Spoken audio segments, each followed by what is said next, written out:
পরে আমি আসলাম আমার কাজে। যেই গাছটা আমি কিনেছিলাম সেটাকে টবে ট্রান্সফার করতে হবে, তার জন্য আমি টবটাকে নিয়ে নিয়েছি আর মাটিগুলো নিয়েছি। এইবার কিন্তু মাটিতে একদমই কম হয়নি, একদম মাটি ভরে ইচ্ছে মতো করে আমি গাছের পরিচর্যা করেছিলাম। তারপরে আমি এটাকে রেখে দিয়েছিলাম। আর যেই শুকনো কড়িগুলো ছিল সেগুলো আমি কেটে নিয়েছিলাম, শুকনো কড়ি শুকনো ফুল ওগুলো ছেটে নিয়েছিলাম। যেহেতু একটু গাছ লাগানো হয়েছে তাই একটু গাছে জল দিতে তো হবেই, তার জন্য গাছটাকে জল দিয়ে আজকের মতো সিঁড়িতেই রেখে দিয়েছি। বিকেলে নিয়ে যাব সেটাকে ছাদে।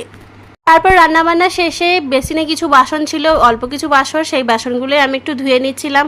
ওয়েট করছিলাম, জানো তো ট্যাঙ্কির জল ভীষণ পরিমাণে গরম হয়ে যায়। এই গরম জল দিয়ে কাজ করতে কী যে অসুবিধা হয়, মনে হয় যেন আমি গিজার চালিয়ে নিয়েছি। যাই হোক, তারপর দুপুর গড়িয়ে বিকেল হয়ে গেল। বিকেলে আবার ছাদে চলে আসলাম, যেই কারণে মাটিগুলো কিনেছিলাম সেই কাজ নিয়ে বসে গেছিলাম। এই প্রসঙ্গে একটা ব্লগ কিন্তু আমি আলাদাভাবে পোস্ট করেছি, যাদের ইচ্ছা হবে দেখে নিও কিন্তু। তারপর সন্ধ্যা হয়ে গেল, বর অফিস থেকে আসার পথে ফুচকা নিয়ে আসলো, তাই আমি